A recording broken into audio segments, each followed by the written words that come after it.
ഉമ്മൻചാണ്ടിയുടെ കാലത്തെ ഉന്നത വിദ്യാഭ്യാസ മേഖലയിലെ ആശയത്തിലേക്കുള്ള ഒരു തിരിച്ചുപോക്ക് എന്ന നിലയിലായിരിക്കുമോ പ്രതിപക്ഷം ഇതിനെ കാണുക? ഈ കോൺഗ്രസ് ഒരു കാലത്ത് മുന്നോട്ട് വെച്ച കാര്യങ്ങൾ പിൽക്കാലത്ത് കമ്മ്യൂണിസ്റ്റ് പാർട്ടി ഏറ്റെടുക്കുന്നു എന്ന പഴയ വിമർശനമുണ്ടായിരുന്നു. അപ്പോൾ ആ രീതിയിലേക്ക് ഉന്നത വിദ്യാഭ്യാസ രംഗത്തെ സ്വകാര്യ സർവകലാശാലകളുടെ കടന്നുവരവ്, വിദേശ സർവകലാശാലകളുടെ കടന്നുവരവ്, അങ്ങനെ ഉന്നത വിദ്യാഭ്യാസ രംഗത്തെ കുറച്ചുകൂടി മികവുറ്റ മത്സരാത്മകമാക്കി മാറ്റാനുള്ള ശ്രമമാണ് സർക്കാർ നടത്തുന്നത്. എങ്ങനെയാണ് കാണുന്നത് ശ്രീകുമാർ താങ്കൾ ഈ മാറ്റത്തെ? ഇതൊരു ചുവടുമാറ്റമായി കണക്കാക്കുന്നുണ്ടോ, അതല്ല കാലത്തിനനുസരിച്ചുള്ള പൊരുത്തപ്പെടൽ മാത്രമാണ്? ഡോക്ടർ അരുൺ, നമ്മൾ മനസ്സിലാക്കേണ്ടത് ഒരു സംസ്ഥാനം സാമ്പത്തികമായിട്ട് തീരെ ദരിദ്ര ആയ ഒരു ഘട്ടത്തിലേക്ക് വരുമ്പോൾ ഒരു പാർട്ടി അതിൻ്റെ നയങ്ങളും പരിപാടികളും ഉപേക്ഷിക്കുന്നു എന്ന രീതിയിലേക്കാണ് ഇത് പോയത്. മാർക്സിസ്റ്റ് പാർട്ടി 1957 EMSന്റെ കാലത്ത് പറഞ്ഞതൊരു ഭാവി കേരളമുണ്ട്. ആ ഭാവി കേരളത്തിൽ ഈ സ്വകാര്യ മൂലധനവും നിക്ഷേപ വർധനയൊന്നും ഉണ്ടായിരുന്നില്ല. ഇപ്പോഴും അവർ 2024 പറയുന്നത് ഭാവി കേരളത്തെക്കുറിച്ചാണ്.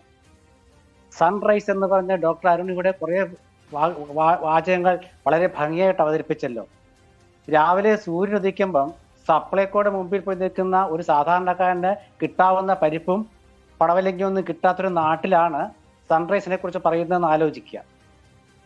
ഒരു പാർട്ടി അതിൻ്റെ ബജറ്റിൽ അതിൻ്റെ നയം അപ്പാടെ മാറ്റുമ്പോൾ അവർ ചൂണ്ടിക്കാണിക്കുന്ന പാർട്ടി കോൺഗ്രസ് നേരത്തെ തന്നെ തീരുമാനമെടുത്തിരുന്നു എന്നൊക്കെ പറഞ്ഞാലുള്ള ന്യായീകരണമാണ്. ഇടതുപക്ഷ ജനാധിപത്യ മുന്നണിയുടെ ബജറ്റാണിത്. ഇടതുപക്ഷ ജനാധിപത്യ മുന്നണിയിൽ CPI-ക്കാരുണ്ട്. ഈ CPM-ന്റെ ഈ നയവ്യതിയാനം CPI അംഗീകരിച്ചതാണോ? ഇത് മുന്നണിയിൽ ചർച്ച ചെയ്തതാണോ? സ്വകാര്യ മേഖലയിലെ പങ്കാളിത്തത്തെക്കുറിച്ച് പറഞ്ഞപ്പോൾ നേരത്തെ ശ്രീ പ്രസാദ് പറഞ്ഞത് പൊതുമേഖലയെ നിലനിർത്തുമെന്നാണ്. പൊതുമേഖലയെ നിലനിർത്തുവാണെങ്കിൽ ഇത്രയും കാലം ഈ കഷ്ടപ്പെട്ടുകൊണ്ട് ഭരിക്കാനിരുന്നത്? AK ആന്റണിയുടെ കാലത്താണ് സ്വാശ്രയ കോളേജ് വന്നത്, സ്വാശ്രയ വിദ്യാഭ്യാസം വന്നത്. അക്കാലത്ത് SFIയുടെ നേതാവായിരുന്നു ബാലഗോപാൽ എന്ന് ഞാൻ വിചാരിക്കുന്നു. ആ ബാലഗോപാൽ എന്ന് AK ആന്റണിയെ അംഗീകരിച്ചിരിക്കുകയാണ്.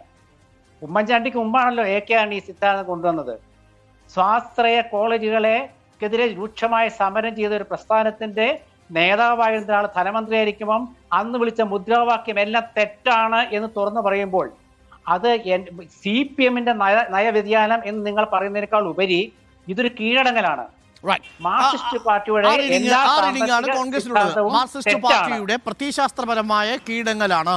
വലിയ ദാരിദ്ര്യാവസ്ഥയിൽ നിൽക്കുന്ന സംസ്ഥാനത്തിന്റെ ധനപ്രതിസന്ധിയെ മറികടക്കാൻ പാർട്ടിക്കും പ്രസ്ഥാനത്തിനും അവരുടെ പ്രത്യയശാസ്ത്രത്തെ കൈയൊഴിയേണ്ടി വന്നിരിക്കുന്നു എന്ന നിലയിലാണ് ശ്രീകുമാർ അതിനെ കാണുന്നത്.